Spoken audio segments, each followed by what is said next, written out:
आज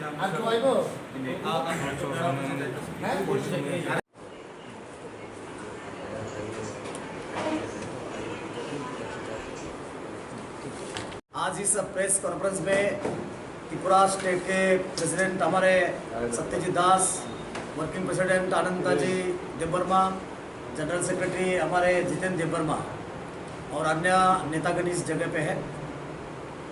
आज इसका मतलब ये है कि 2 दिन पहले हम लोगों ने एक रैली निकाला था और वो रैली के माध्यम से त्रिपुरा गवर्नमेंट को और सेंट्रल गवर्नमेंट को कुछ डिमांड रखे थे।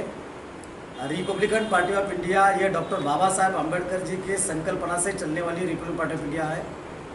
इस पार्टी के नेशनल प्रेसिडेंट तथा social justice and empowerment minister Ramdas ji Athawale साहब के नेतृत्व में ये पार्टी पूरा देश में काम करती है, गरीबों के लिए काम करती है, जो लोगों के ऊपर अन्याय अत्याचार होता है उनको न्याय दिलाने के लिए काम करती है।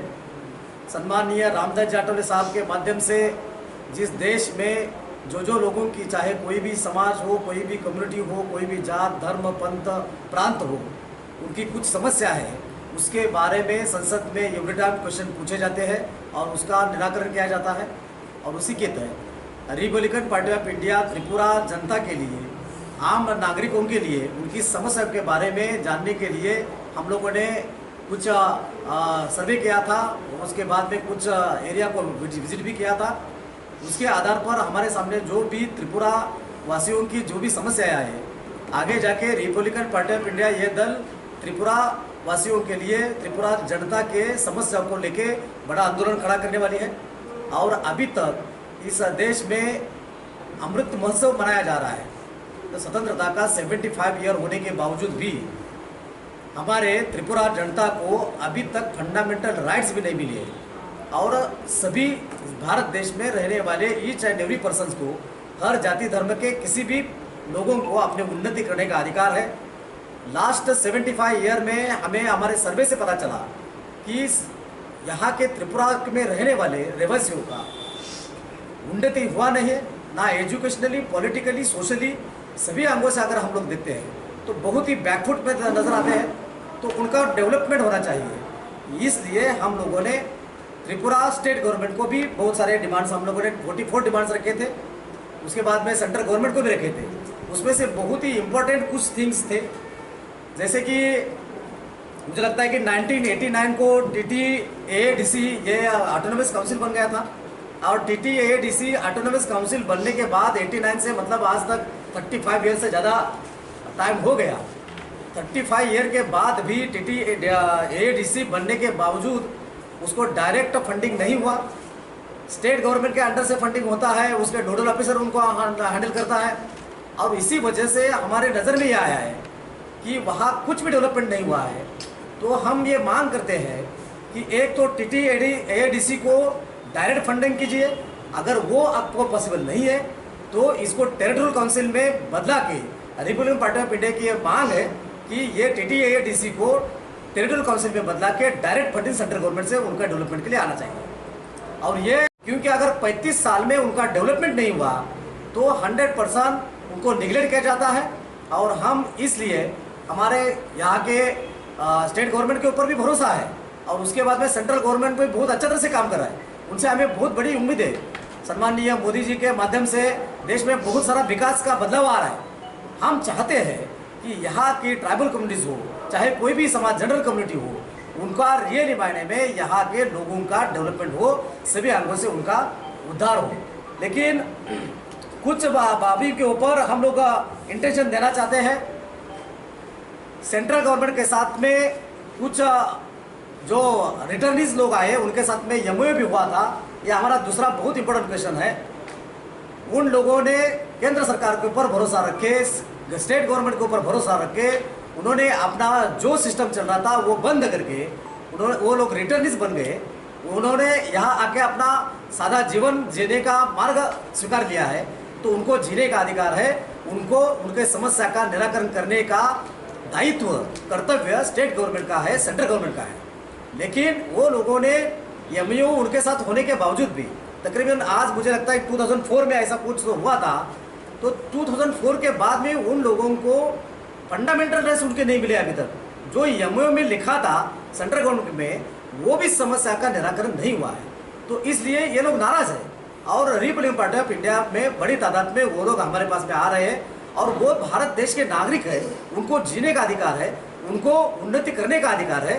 तो उनके बारे में अगर सेंट्रल गवर्नमेंट ने या स्टेट गवर्नमेंट ने उनके साथ में कुछ समझौता किया है तो उनका पूरा दायित्व लेने का अधिकार उनके पास में है और उन्होंने उनका कर्तव्य बजाना चाहिए। लेकिन अभी तक लास्ट 2004 से वो लोगों को जितना एमओयू में लिखा था उतना नहीं मिला है। उसी आधार पर उनको उनका डेवलपमेंट के लिए स्टेट गवर्नमेंट ने और सेंट्रल गवर्नमेंट ने जल्द से जल्द अपना कदम उठाना चाहिए और वो लोगों को भी उनको न्याय मिलवा के देना चाहिए।